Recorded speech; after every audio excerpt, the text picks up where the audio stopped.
नमस्कार विद्यार्थियों, कैसे हो सब। मैं आशा करता हूँ आप सब अच्छे व स्वस्थ होंगे, आपकी पढ़ाई भी अच्छी चल रही होगी। एक बार फिर से मैं आपके सामने उपस्थित हूँ। एक बार फिर से आपका अभिज्ञान ऑनलाइन प्लेटफॉर्म पे हार्दिक स्वागत व अभिनंदन। मित्रों, हम जिक्र कर रहे थे राजस्थान इतिहास के संदर्भ में, और राजस्थान के इतिहास में हम बात कर रहे थे बीकानेर के राठौड़ राजवंश की। और बीकानेर के राठौड़ राजवंश की नींव किसने डाली, बीकानेर किसने बसाया, कब बसाया, कैसे बसाया, ये जानकारी हम पहली क्लास में प्राप्त कर चुके। अगर आप लोगों ने नहीं पढ़ा है, नहीं देखा, तो पिछली क्लास को जाकर जरूर एंजॉय करें। आज का हमारा जो मुख्य बिंदु होगा, वो हमारा मुख्य बिंदु कौन सा होगा मित्रों? बीकानेर के शासकों में ही शासक हुए, और शासक का नाम रहेगा राव लूणकर्ण और राव जेत सिंह।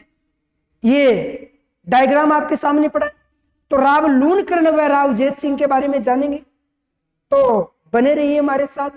और मित्रों, क्लास को आप शेयर किया करो, क्लास को एंजॉय किया करो, अपने दोस्तों को भेजा करो, क्योंकि हम बहुत अच्छा कंटेंट लेकर आ रहे हैं। राजस्थान के संदर्भ में से कोई सा भी एग्जाम क्यों ना हो, उनके दृष्टिकोण से बहुत इंपॉर्टेंट क्लास है हमारी। तो चलो हम बात करते हैं हम लोग राव लूणकर्ण के बारे में। तो आइए मुलाकात करते हैं लूणकर्ण से। इन्होंने अपनी जिंदगी में क्या किया, करेंगे जिक्र।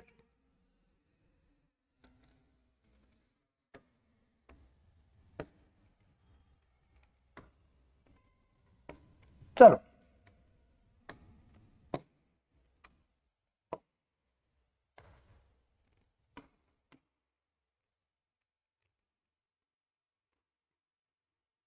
राव बीका, थोड़ा सा हम टॉपिक को जोड़ेंगे।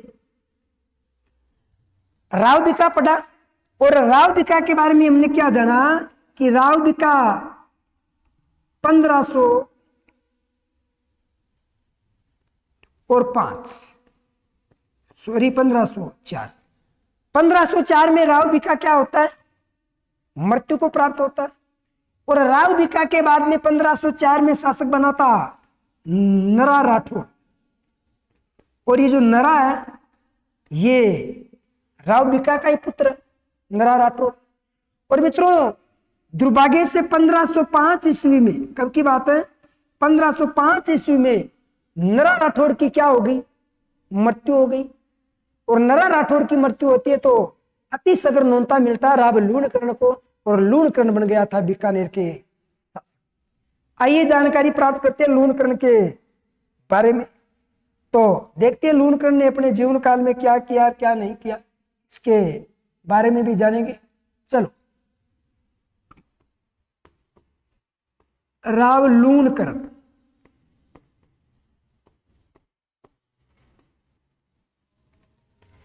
लूणकर्ण का जो शासनकाल रहा है, वो शासनकाल रहा है मेरे बच्चों, इसमें आपको याद करना है 1505 से लेकर 1526 ईस्वी तक।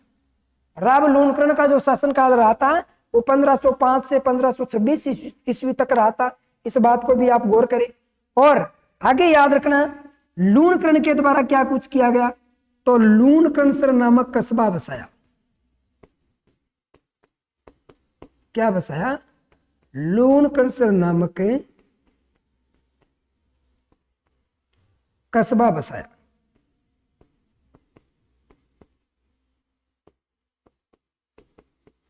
अब इसे लूणकरणसर के बारे में आपको एक बात याद रखनी है मेरे बच्चों। जो लूणकरणसर है, इस लूणकरणसर को राजस्थान का राजकोट कहा जाता है।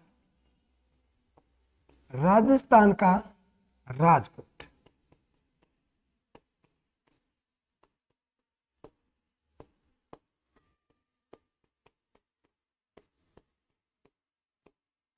तो राजस्थान का राजकोट लूणकरणसर को क्यों कहा जाता है? तो याद रखना, राजकोट नाम की जो जगह है वो गुजरात में है।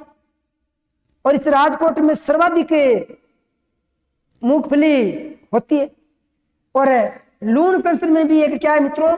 लूणकरणसर कस्बे में भी एक मूंगफली की मंडी है, इसमें सर्वाधिक मूंगफलियां जाती है। इसीलिए मित्रों इसको राजस्थान का क्या कहा जाता है? राजकोट कहा जाता है। याद रखना मित्रों, याद रखना है इसी लूणकरण के द्वारा लूणकरणसर झील का निर्माण करवाया। लूणकरणसर झील का निर्माण, लूणकरणसर झील का क्या करवाया? निर्माण करवाया। एक चीज याद रखना, ये जो लूणकरणसर की झील है ये मेरे बच्चों खारे पानी की झील है, खारे पानी की झील। और खारे पानी की झील होने के कारण मित्रों यहीं से नमक प्राप्त किया जाता था। वर्तमान में लूणकरणसर झील से नमक प्राप्त नहीं किया जाता है क्योंकि ये लगभग सूख चुकी है झील। ये वर्षा के दिनों में थोड़ा बहुत इसमें पानी जरूर आता है, बाकी लगभग ये सूख चुकी है। आगे देखो, इसी लूणकरण के द्वारा मित्रों जानकारी मिलती है कि बात है 1509 की। मैं कब की बात कर रहा हूं? 1509 की। और 1509 में याद क्या रखना है मित्रों? ददरेवा चूरू पर अधिकार किया। ददरेवा चूरू पर अधिकार किया। किसने किया? तो लूणकरण ने किया।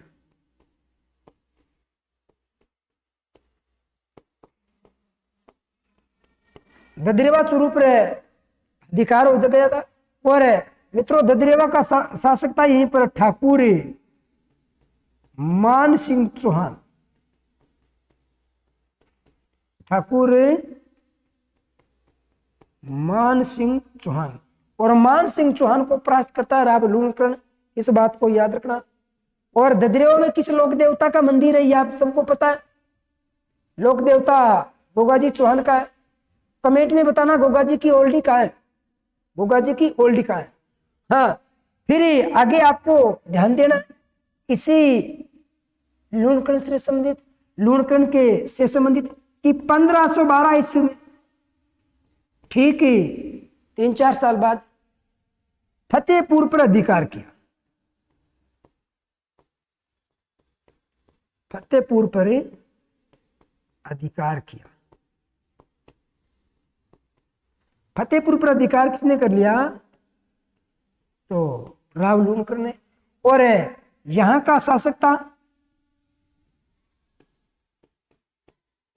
क्याम खानी दौलत खां। मुसलमान था, नाम क्या था? दौलत खां। अब इन्हें क्याम खानियों से संबंधित मैं आपको एक चीज बताऊंगा मित्रों। मोहम्मद गजनी ने आक्रमण किया था और मोहम्मद गजनी ने लोक देवता गोगाजी चौहान के साथ युद्ध भी लड़े थे। तो ऐसा बताया जाता है कि फतेहपुर का शासक था कायम सिंह। फतेहपुर का शासक कौन था? कायम सिंह। और इस कायम सिंह ने अधीनता स्वीकार कर ली थी मोहम्मद गजनवी की, और अधीनता स्वीकार करने के साथ साथ में धर्म परिवर्तन कर लिया था।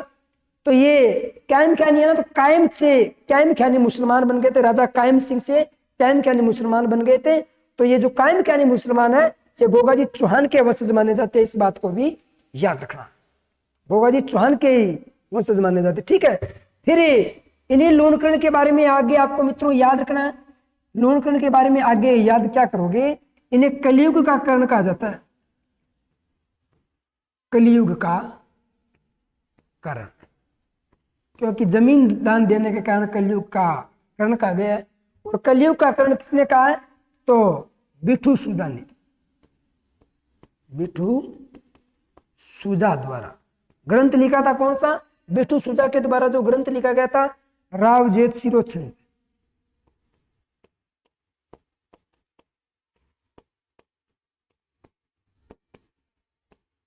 कौन सा ग्रंथ लिखा गया था? राव जेठ सिंह छंद में बिठू सुजा ने कलयुग का कर्ण कहा है। किसको कहा है? तो लूणकरण को कहा है। इस बात को आप याद रखना, ठीक है ना। तो ये था अपना राव लूणकरण। अब लूणकरण के बाद में अगला जो शासक बनता है वो कौन है उसके बारे में भी हम थोड़ा बहुत जिक्र कर लेते हैं मित्रों। अगला जो शासक बनता है वो बनता है राव जेठ सिंह। अगला शासक कौन बना?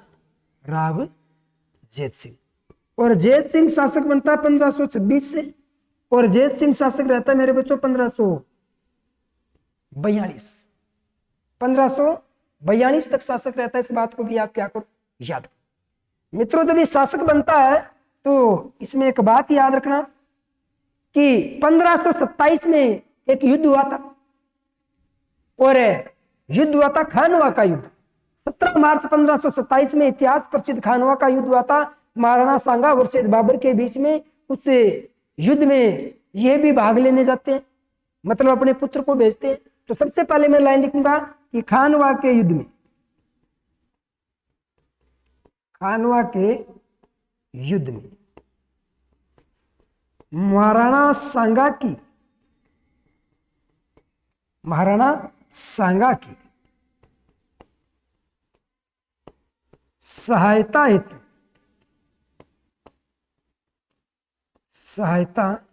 हेतु अपने पुत्र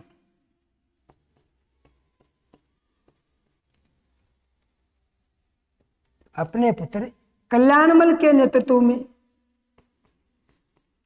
कुंवर कल्याणमल ना, उन कल्याणमल के नेतृत्व में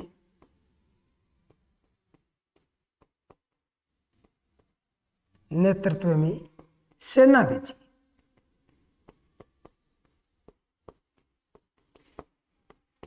कल्याणमल के नेतृत्व में क्या भेजी थी? सेना भेजी थी। इस बात को भी याद रखना। फिर मित्रों यहीं पर जानकारी मिलती है कि बात है 1534 ईस्वी की, और 1534 में जानकारी मिलती है कि बाबर का पुत्र था कामरान और हुमायूं का भाई था कामरान। सही, हुमायूं का भाई कह दो या बाबर का पुत्र कह दो, एक ही बात है, ठीक है नहीं। तो इसने क्या किया, राव जेत सिंह पर बीकानेर पर आक्रमण किया था। इस बात को याद रखना है, ठीक है ना। तो 1534 ईस्वी में हुमायूं के भाई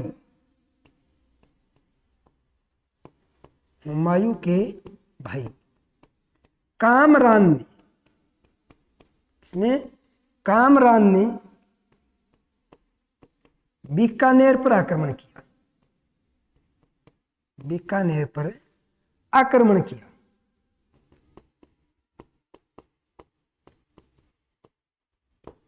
बीकानेर पर क्या किया था? आक्रमण। और इनके बीच में युद्ध होता है। और युद्ध कौन सा हुआ था मेरे बच्चों? इसमें याद रखना, इनके बीच में युद्ध हुआ था 1534 में राती घाटी का युद्ध। राती घाटी का युद्ध। और राती घाटी का युद्ध किसके मध्य हुआ था? तो कामरान वर्सेज राव जेत सिंह। इस युद्ध में ऐसा बताया जाता है कि राव जेत सिंह क्या रहे थे? विजय रहे थे। क्या रहे थे? विजय रहे थे। इस बात को याद रखना है। फिर मित्रों यहीं पे आपको और जानना है कि राव जेत सिंह के जो पुत्र थे, एक पुत्र का नाम मिलता जेत्र सिंह। क्या मिलता है? जेत्र सिंह। और दूसरा एक पुत्र था, नाम था कुंवर कल्याणमल। अभी थोड़ी देर पहले लिखा था ना मैंने, कुंवर है कल्याणमल। आ गई बात समझ में? चलो, अब यहीं से आपको याद रखना है, राव जेत सिंह के समकालीन मारवाड़ का जो शासक था वो था मेरे बच्चों राव मालदेव। मारवाड़ का शासक कौन था?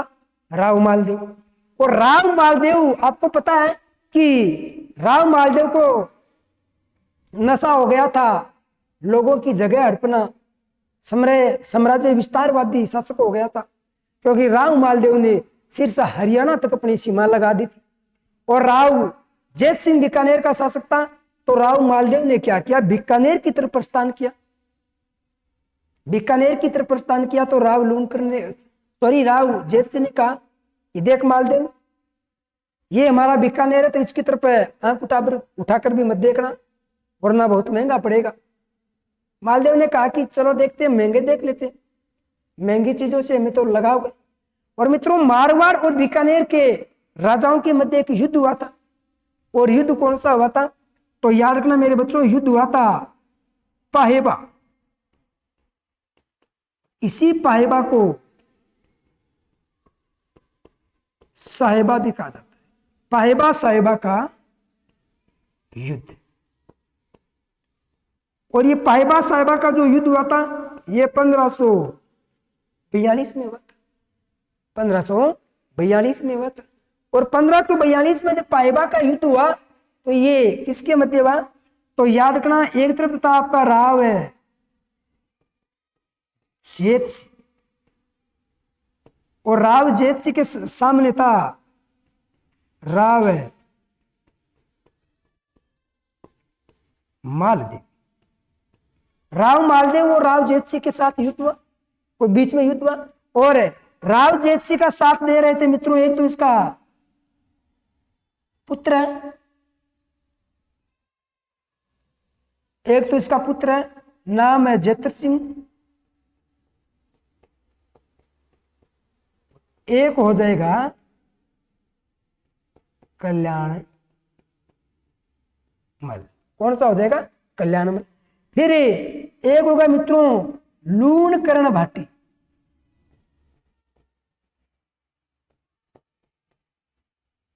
ये भी साथ दे रहे। और इधर राव मालदेव का साथ देने के लिए जेता और कुंपा, ये राव मालदेव के क्या थे? दो वीर सेनापति हुआ करते थे। इस बात को आप याद रखना। ऐसा उल्लेख मिलता है कि मित्रों युद्ध शुरू हुआ, और युद्ध शुरू हुआ, इतनी भयंकर लड़ाई हुई थी दोनों रियासतों के शासकों के मध्य, दोनों राठौड़ों के मध्य। और मित्रों राव जो जेत सिंह है वो राव जेत सिंह वीर गति को प्राप्त हो गया। क्या हो गया? वीर गति को प्राप्त। इस राव जेत सिंह के बारे में जानकारी मिलती है कि कुंपा ने राव जेत सिंह की हत्या कर दी, और इसका एक पुत्र था ये जेतर सिंह, और जेतर सिंह भी वीर गति को क्या हो गया? प्राप्त हो गया। और मित्रों बीकानेर पर अधिकार किसका हो गया? बीकानेर पर अधिकार हो गया राव मालदेव का। बीकानेर पर अधिकार किसका हो गया? राव मालदेव का बीकानेर पर अधिकार हो गया था। मेरे बच्चों इस बात को याद रखना है। और जब राव मालदेव का अधिकार होता है तो कुंवर कल्याणमल शेरशाह सूरी की शरण में चला जाता है। कुंवर कल्याणमल शेरशाह सूरी की शरण में चला जाता है, इस बात को याद रखना है। और शेरशाह सूरी से सहायता मांगता है, सैनिक सहायता मांगता है, और शेरशाह सूरी ने सैनिक सहायता दी थी कुंवर कल्याणमल को। और याद रखना पुणे बीकानेर प्राप्त कर लिया था किसने? कुंवर कल्याणमल। ठीक है। अब इस पाइबा एक साहिबा के युद्ध में मित्रों राव लूणकरण, ये आपका जो लूणकरण भाटी है, इसने राव मालदेव से क्या कर ली? संधि कर ली। राव मालदेव ने कहा कि छोड़ूंगा नहीं, बहुत दिन हुए तुझे बीकानेर वालों का साथ देते हुए, आज मारूंगा तुझे। तब लूणकर ने कहा कि यार मैं तेरे साथ संधि करना चाहता हूं, और मेरे एक पुत्री है, और पुत्री का नाम है उमा दे। पुत्री का नाम क्या है? उमा दे। उस उमा दे के साथ तेरा विवाह करवा दूंगा और वैवाहिक संबंध स्थापित कर लेंगे। तो मित्रों इस युद्ध में लूणकर ने संधि करते हुए अपनी पुत्री उमा दे का विवाह करवाया था मालदेव के साथ, और किसके साथ है? मालदेव के साथ। और यही उमा दे इतिहास में रूठी रानी के नाम से जानी जाती है। किस नाम से? रूठी रानी के नाम से जानी जाती है। इसकी पूरी जो जानकारी है राव मालदेव की, ये जानकारी हमने मारवाड़ के इतिहास में दे रखी है। जाकर क्लास देखे राव मालदेव से संबंधित बढ़िया तरीके से जानकारी दे रखी। ठीक है। तो अब इधर आपका कौन हो गया? बीकानेर का अगला शासक बनेगा आपका कुंवर कल्याणमल। ठीक है नहीं। अब हम दो बातें देख लेते कुंवर कल्याणमल से संबंधित। आइए चलो अब हेडिंग लगाएंगे कल्याणमल।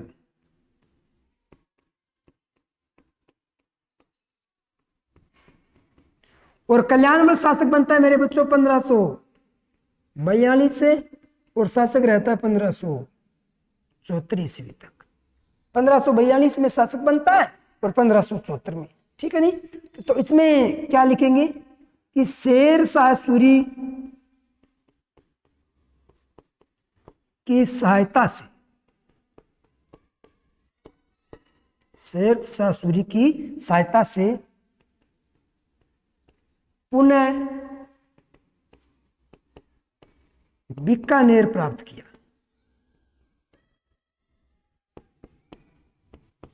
शेरशाह सूरी की सहायता से पुनः बीकानेर प्राप्त किया। ठीक है, फिर आगे याद रखना। तो मित्रों बीकानेर प्राप्त कर लेता है, और फिर अकबर का नागौर दरबार, अकबर का नागौर दरबार, अकबर ने जो नागौर दरबार लगाया था ये नवंबर 1570 अकाल रात कार्यक्रम के अंतर्गत लगाया था। लेकिन अकबर का उद्देश्य था कि मैं मारवाड़ क्षेत्र में जाऊं, वहीं के राजाओं का जायजा लूं, अधीनता स्वीकार करूं। और मित्रों ये क्या करता है, कुंवर आपका जो कल्याणमल है ना, ये 1570 में अकबर के नागौर दरबार में उपस्थित होकर अधीनता स्वीकार कर लेता है। ठीक है ना, तो इसमें लिख सकते हैं कि इस दरबार में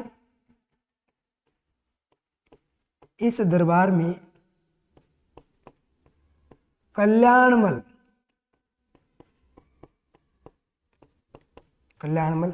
उपस्थित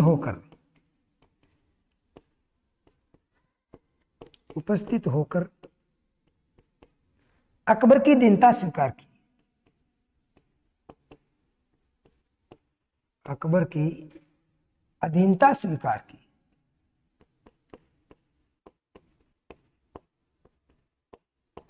अधीनता स्वीकार की तथा अपने दोनों पुत्र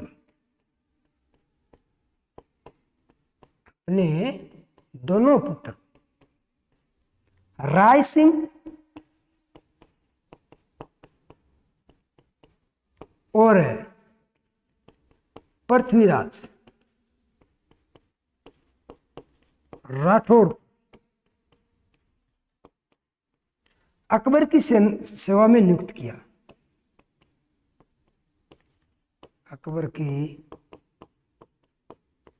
सेवा में नियुक्त किया। ठीक है ना, अपने दोनों पुत्रों को कहा कि आप अकबर की सेवा में चले जाओ। और मित्रों इसी में आपको याद क्या करना है, इसमें मैं नोट लगवा कर लिखवा दूंगा कि बहुत अच्छी लाइन है, इस लाइन को आप याद करना है। नोट में लिखवाऊंगा मैं कि कल्याणमल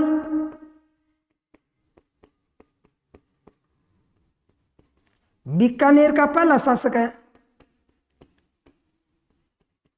बीकानेर का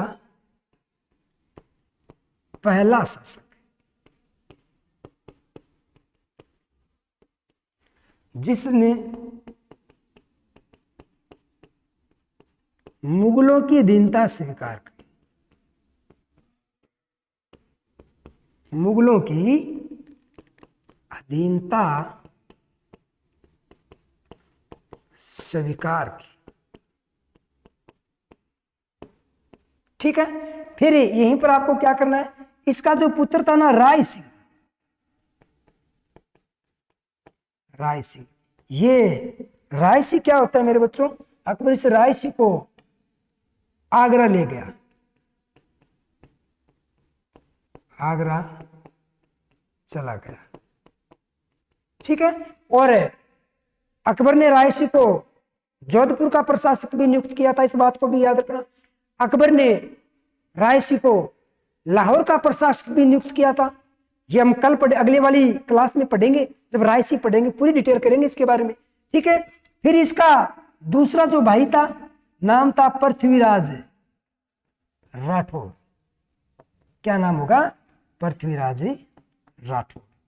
इस पृथ्वीराज राठौड़ में याद रखना अकबर इसे सौंपता है गागरोन की जागीर।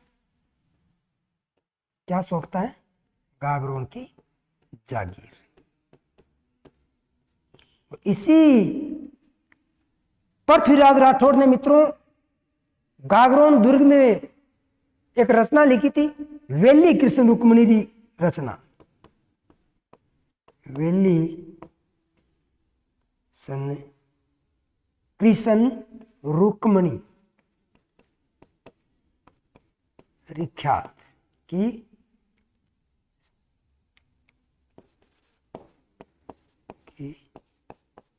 रचना।